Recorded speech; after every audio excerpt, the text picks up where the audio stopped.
Bonjour chers apprentis. Si je nomme les apprentis, c'est parce que nous sommes tous et toutes des apprentis de la vie à vie. Aujourd'hui, je vais parler des émotions, puisque c'est le cœur du coaching et de la thérapie que je pratique, et mon domaine de prédilection, entre autres, hein, pas que, il y a plein d'autres domaines qui m'intéressent. Mais je vais commencer cette vidéo puisque c'est la première fois que je fais une vidéo. J'ai dit allez hop, je me lance. J'avais pas tellement envie, je suis plus à l'aise à l'écrit. Mais mon amie Mélanie m'a dit oui, c'est quand même pratique les vidéos, comme ça on écoute en voiture ou quand on fait le ménage ou on fait quelque chose d'autre. Enfin, c'est pratique. Donc, du coup, je me suis dit, allez hop, je me lance. Et puis, c'est peut-être une autre façon aussi de communiquer. Quand j'écris, ben, j'ai le temps de réfléchir, de penser, de structurer. Et personnellement, en tant que hypersensible et surefficiente, en tout cas, pas forcément surdouée, hein, mais en tout cas cerveau en arborescence, bon, ça fourmille et j'ai beaucoup de peine d'être structurée.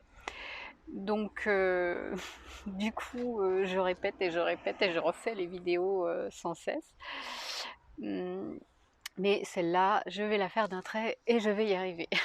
Voici ce que j'ai envie de vous communiquer aujourd'hui et qui me paraît, pour moi en tout cas, un message très important.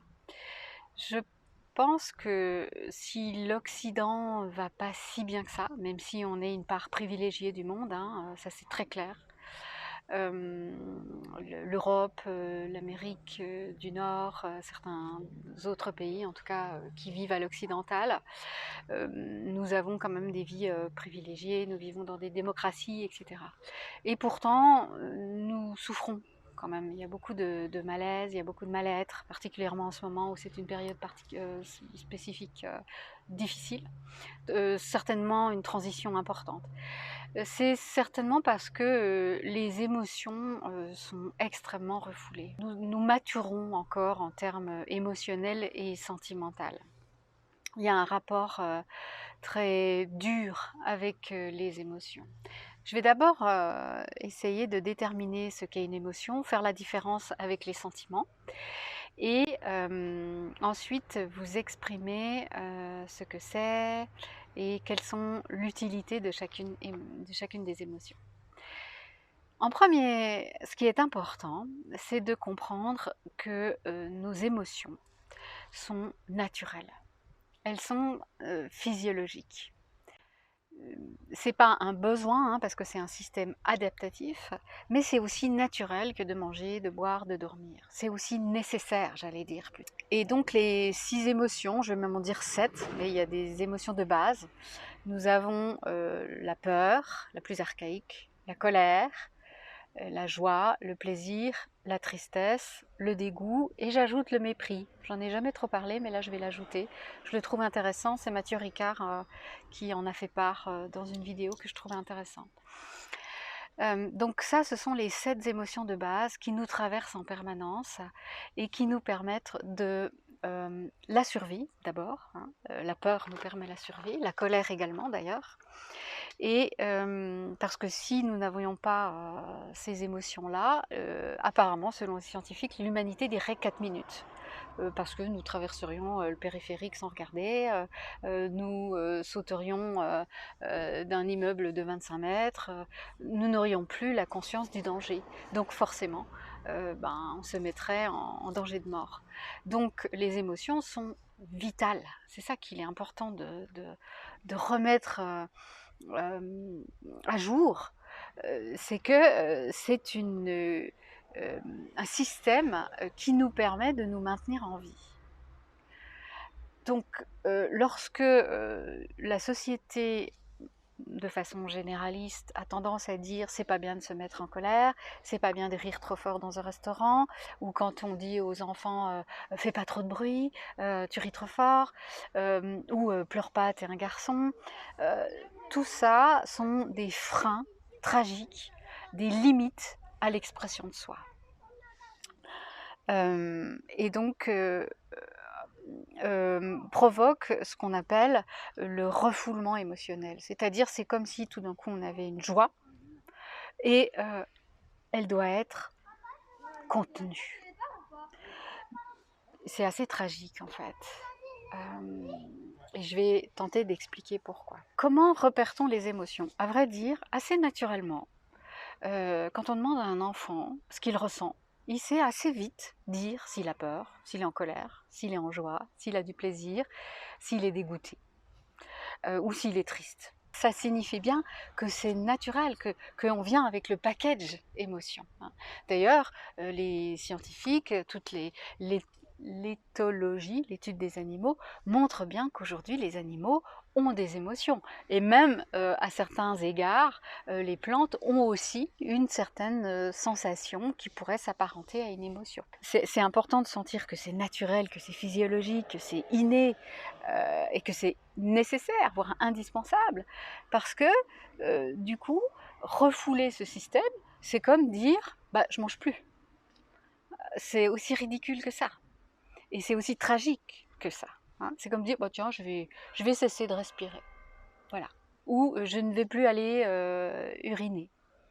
Bah, si tout d'un coup on n'urine plus, qu'est-ce qui va se passer? Toute l'urée reste dans le corps et le corps va pourrir.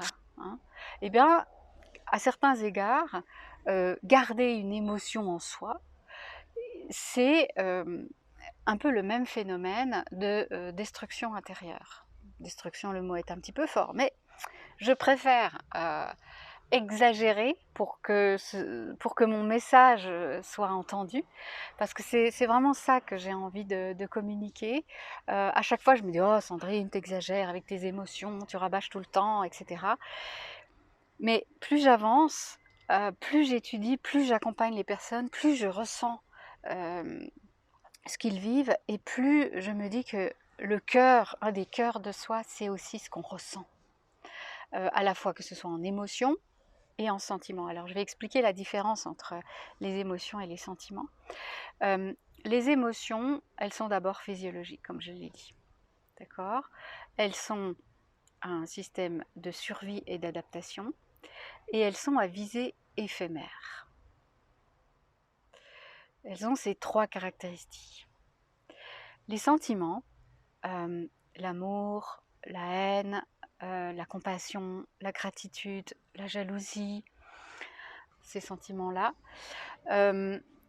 sont évidemment ont un impact sur le corps, mais elles peuvent déjà être durées dans le temps. Hein? On peut aimer tout le temps, on peut être en gratitude, on peut être en compassion, on peut être jaloux. Et ça, le sentiment a quelque chose, j'allais dire, de plus spirituel, de plus éthérique. Ça touche presque à l'âme, le sentiment. Donc voilà, moi je le perçois en termes énergétiques, et si l'émotion est quelque chose de dense en termes énergétiques, le sentiment est beaucoup plus léger, beaucoup plus étiré, beaucoup plus transparent, translucide. Ce qui n'est pas tout à fait, c'est ma perception, hein, c'est pas une réalité, mais c'est juste pour essayer de faire sentir la différence entre l'émotion et le sentiment. Et ça me paraît très important de faire la distinction. Pourquoi? Parce que bien souvent, l'émotion, elle va sous-tendre le sentiment, comme la joie, le plaisir vont sous-tendre l'amour. La colère va sous-tendre la haine, la jalousie. Elles sont intimement liées. Hein, et souvent, la racine, c'est l'émotion. Pourquoi? Parce que c'est déjà physique. Exemple, une personne que j'ai accompagnée vient d'apprendre que son conjoint la trompe par un SMS, ce qui arrive hélas souvent. Premier instant, réaction de surprise. Hein. J'ai pas mis la surprise dans les émotions parce que c'est un peu le même fonctionnement que la peur ou une grande joie. Hein. Il peut y avoir une surprise de peur, une surprise de joie. Et donc, dans la surprise, comme dans la peur d'ailleurs, le rythme cardiaque va s'accélérer, ou se ralentir et se comprimer, ce qui a une influence sur le rythme sanguin qui va irriguer et oxygéner les muscles. Et donc les muscles, s'ils ne sont pas assez oxygénés parce que le rythme sanguin est saccadé et que tout se serre, les muscles vont se tendre. Et à ce moment-là, le cerveau est informé qu'il se passe quelque chose, mais pour l'instant, le cerveau ne peut pas comprendre encore ce qui se joue, tellement l'information est intense. Et vous voyez, l'émotion, en fait, elle va préparer le cerveau à accueillir l'information. Donc le rythme s'accélère ou se saccade, le corps est un peu figé, il y a une espèce de sidération qui dure quelques secondes, mais qui peut demeurer encore un petit peu plus longtemps, le temps que le cerveau fasse son travail d'interprétation de la situation. Qu'est-ce qui se passe? Mon mari me trompe.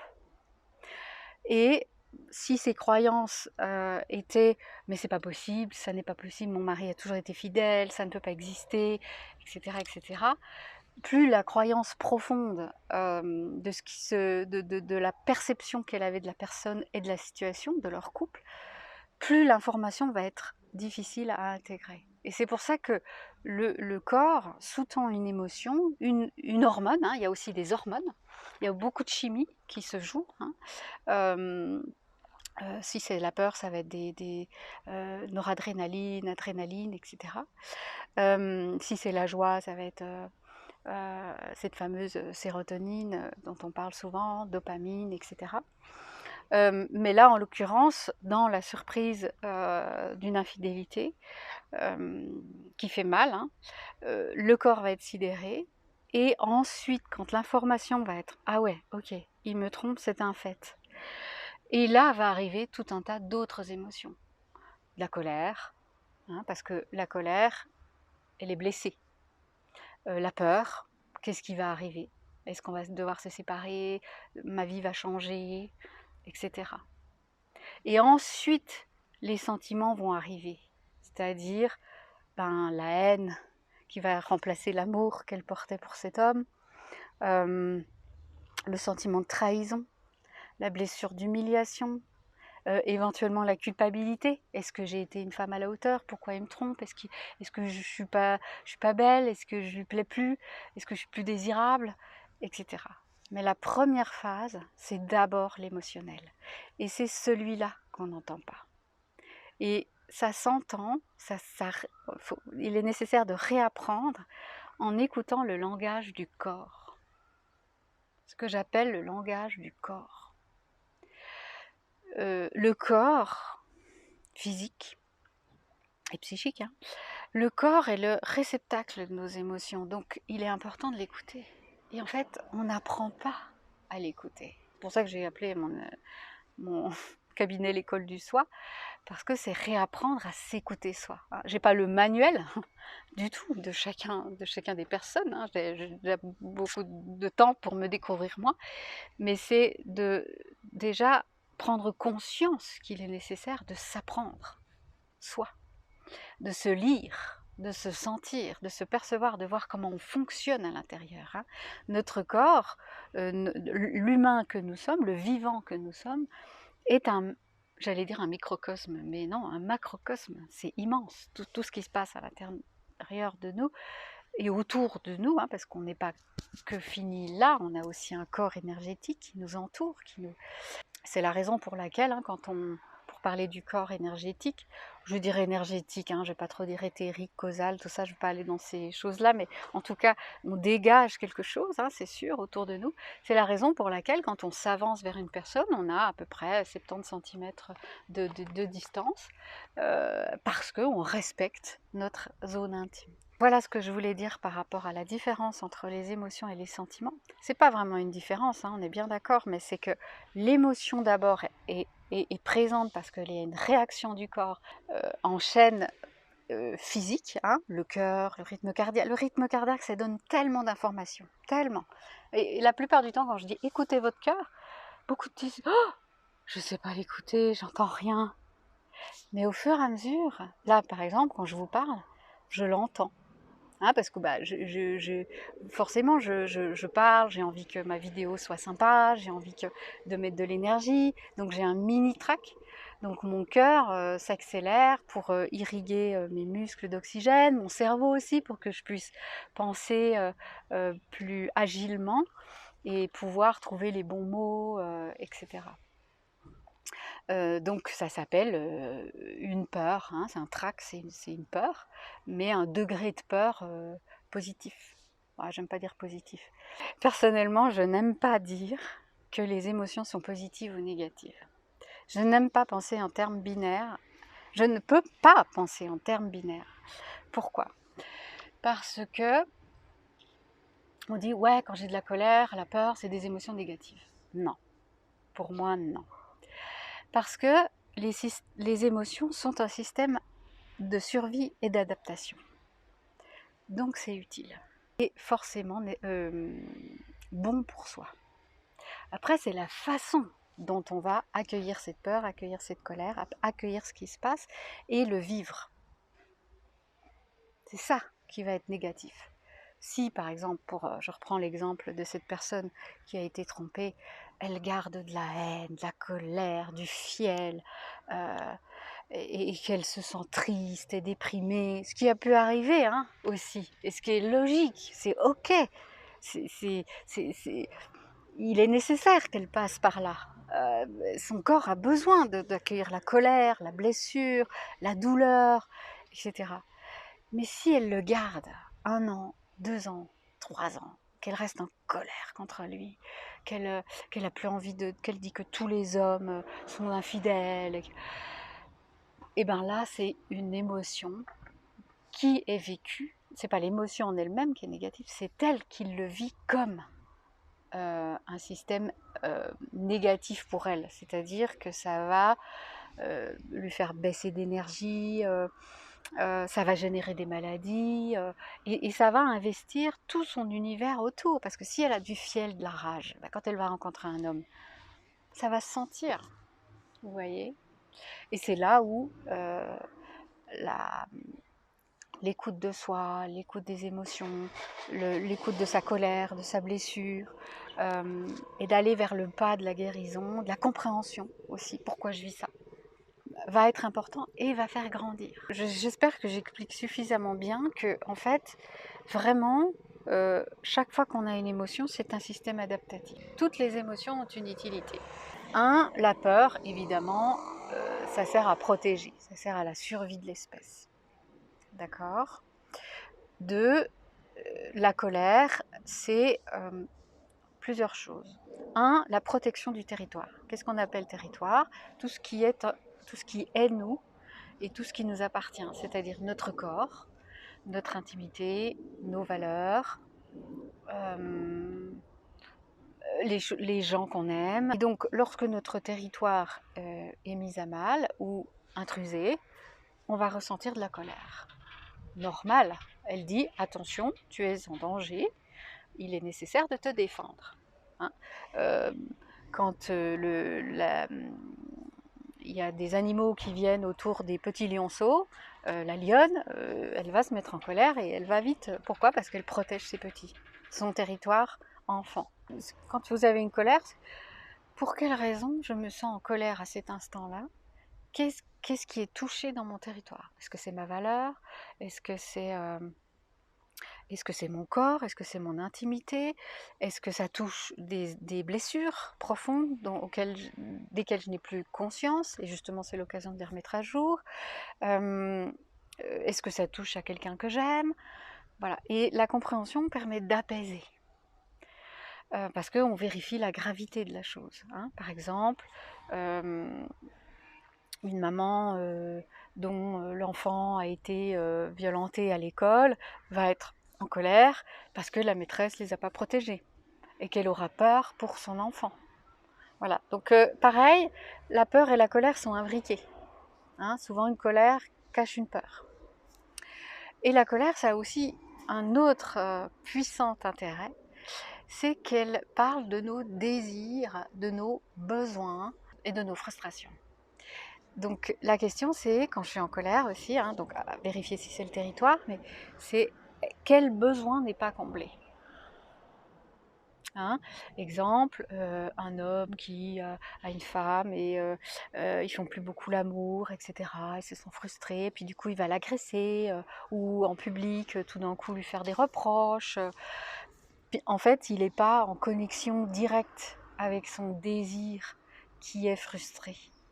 Par contre, s'il le ressentait, bah oui, c'est vrai, je manque de relations sexuelles, je manque d'affection, je manque de ces moments d'intimité. Et quand on se connecte au manque, on s'aperçoit qu'on va survivre. Donc la peur, la colère, ensuite évidemment la joie. La joie, elle a quelque chose. Je vais d'abord parler du plaisir. Pourquoi? Parce que le plaisir vraiment, c'est le désir mène au plaisir. Hein. Donc c'est un objectif. Nous, ce qu'on veut dans la vie, c'est avoir du plaisir. Et le plaisir, c'est quelque chose d'intime. Ça traverse le corps. Hein. Là, pour le coup, le cœur est doux, c'est pas une pulsion saccadée, c'est un battement tendre, doux, agréable, qui fait que le sang circule bien, que les vaisseaux sanguins sont souples, que les muscles aussi sont irrigués et oxygénés, donc tout s'apaise et on se sent comme un fleuve doux qui passe sur soi. Enfin, voilà, c'est très sensoriel, c'est très charnel et c'est très intime, le plaisir. Hein. On ne peut pas vraiment partager le plaisir.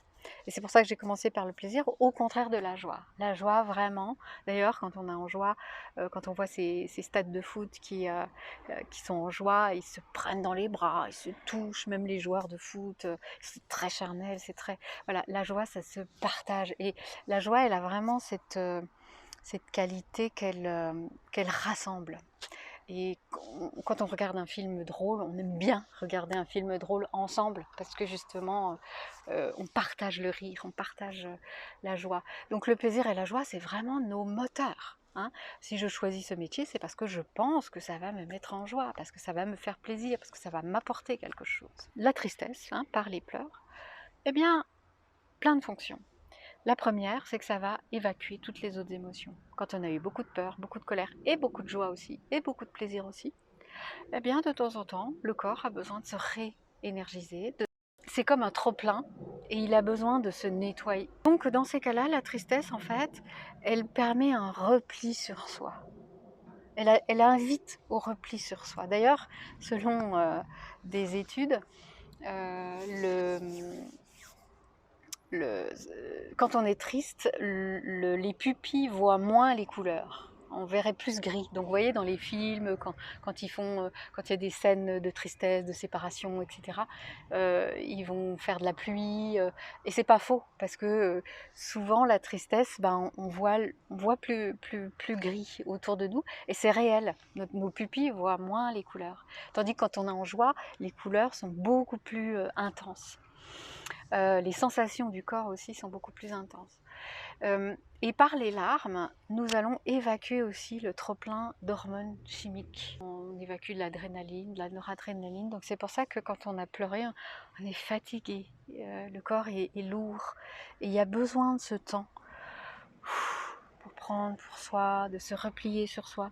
Que ça puisse être après une grande joie, hein, on a un gris, hein, des fois quand il y a eu trop de joie, et après une peur, après justement une séparation, un décès, etc. La tristesse, ça sert aussi, je dis souvent que la tristesse, c'est traverser le fleuve à la barque. C'est j'accueille ce que j'ai perdu, j'accueille la douleur. Et petit à petit, en traversant le fleuve de la tristesse, je vais sur l'autre rive. Parce que j'avais quelque chose, je ne l'ai plus, et du coup, je vais traverser la rive pour recommencer une nouvelle vie sans ce que j'avais. Hein. Une séparation, une perte, une mort, une personne, un animal de compagnie. La tristesse, elle est très importante dans ces cas-là. Hein. Et puis, elle honore aussi la mémoire, la présence de l'autre, ce qu'elle nous a apporté, voilà. Donc c'est important ces moments de tristesse, on ne pleure pas assez, dis-je en riant. Mais c'est vrai, c'est tellement vrai. Moi, même moi, je trouve, des fois, je voudrais pleurer parce que je sens que j'ai un trop-plein et des fois, ça vient pas. Et je suis pas bien. Et après, je pleure, je pleure, je pleure et ça me fait du bien. Et d'ailleurs, les enfants le font extrêmement facilement. Ils passent du rire aux larmes en une seconde, etc. C'est des choses que nous, en tant qu'adultes, on a perdues. Et ouais, c'est grave parce que ça modifie les liens aux autres, on a peur des autres, on, on se dit pas les choses, on n'est pas soi-même, on crée des faux self, hein, des faux moi, des carapaces. Et parfois, on passe à côté de notre vie, quoi, en se coupant de son émotionnel, de ses pulsions de désir, de ses sentiments. C'est tragique en fait, parce que finalement, c'est une des raisons, en tout cas, pour lesquelles on vit, hein, c'est d'avoir du désir, de réaliser des choses, de ressentir, de vivre des choses. Donc, donc je plaide pour la réhabilitation d'une vie émotionnelle saine. Voilà. Je fais juste un petit aparté, je pense aux médias. Dans les médias, c'est tellement... ça me fait penser à des salles d'opération aseptisées, où on doit faire attention, où justement tous les intervenants qui doivent opérer, c'est tellement intense, c'est la survie d'une personne en jeu, ils sont concentrés, là et pour le coup ils sont assez coupés de leur émotionnel.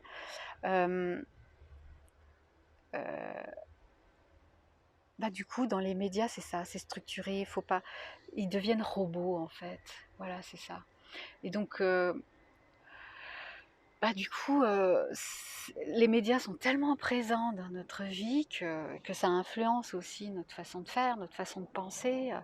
Quand les informations sont dites, ça va être sur un ton monocorde comme ça. On va annoncer une tragédie sur un ton hyper plat. Du coup, le cerveau, il entend une tragédie, mais comme la voix est neutre, le cerveau entend ah ben c'est pas si grave et en même temps c'est grave, et donc ça donne dans notre esprit une double interprétation et on va s'habituer à la gravité des choses, on va plus être touché et finalement ça va nous couper de notre empathie. Et évidemment après je mets aussi de côté, je n'oublie pas les hypersensibles comme moi, où trop d'informations douloureuses, ça va trop me toucher, je vais être perturbée, etc. Donc j'écoute pas toujours les médias parce que je préfère lire. Voilà, l'information est souvent plus détaillée dans les journaux et mieux. Mais moi, j'hallucine ces journaux télévisés où hop, il passe d'une émotion. Ah ben il y a un monsieur est mort comme ça, une femme a été violée, il y a eu une explosion, 10 morts, paf, paf, paf. C'est très délétère, c'est très très délétère, c'est coupé de l'émotionnel. Euh, et, et du coup ça n'aide pas, et même sur les plateaux de télé ils font semblant, ils sont pas vraiment, et même pas tous, hein, attention, il y a des gens qui sont extrêmement proches de leurs émotions, etc., qui sont extrêmement authentiques et naturels, c'est pas le cas de tout le monde, mais la plupart du temps ils jouent des jeux, donc ne pas s'inspirer de ça à mon sens. L'autre chose, je voulais dire, les émotions comme quoi c'est important, par exemple le rapport du GIEC qui statue sur l'évolution de la planète et la pollution, etc. Euh, il est très scientifique. Et les scientifiques, quand ils viennent parler dans les médias, ils exposent des faits. Et il n'y a pas d'émotion derrière. Donc, comment voulez-vous qu'on sente la gravité de la chose? Comment voulez-vous que les politiciens sentent ou les gens, les intervenants, voilà. C'est là où, vous voyez, je montre des exemples où les émotions sont importantes. Et vous imaginez si tout d'un coup il y a un scientifique qui dit oui, il faut, et qui se met tout d'un coup à trembler, à être ému, et à dire la planète se meurt, il y a plein de disparitions d'espèces, c'est dramatique, les abeilles qui sont très importantes pour notre survie, les glaciers, voilà. Après, le but, c'est pas d'alarmer, mais c'est juste qu'on sente qu'il y a une intention, qu'il y a une émotion, vous voyez. Et j'entendais justement à la radio sur France Culture une journaliste qui disait: ah, peut-être qu'il faudrait revoir votre façon d'annoncer les choses, vous dites ça de façon très plate. Et le scientifique adoubait et disait: oui, c'est vrai, on n'ose pas trop parce que nous, scientifiques, on n'est pas formés à mettre des émotions dans ce qu'on dit. Et je fais encore un troisième point sur les émotions dans les entreprises. On ne se met pas en colère, on ne rit pas trop fort, on ne pleure pas. Alors là, pleurer, c'est vu comme être fragile, voire être en burn-out. Hein, très vite le mot est posé. Oh ben Brigitte, elle pleure, l'autre jour elle a pleuré, elle vient de perdre son mari, c'est une tragédie. Oh ben elle est en burn-out. Hein. Bah non, elle pleure, tout simplement. Attention, hein, je sais aussi qu'on peut être en burn-out, mais ou alors chez le médecin. Chez le médecin, hop, vous vous mettez à pleurer, Prozac. Mais tellement. Donc en fait, c'est là où il est nécessaire de remettre de l'émotion, là où c'est important de remettre de l'empathie, de remettre du sentiment. Voilà, c'était mon message du jour. Donc, ressentez déjà dans votre corps, je ferai d'autres vidéos pour apprendre à lire les messages du corps,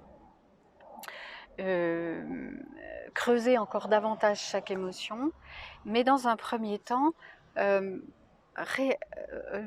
soyez naturellement, soyez gentil avec vous, gentil avec ce que vous ressentez. Vous pouvez être en colère. Vous pouvez avoir de la tristesse, vous pouvez avoir peur.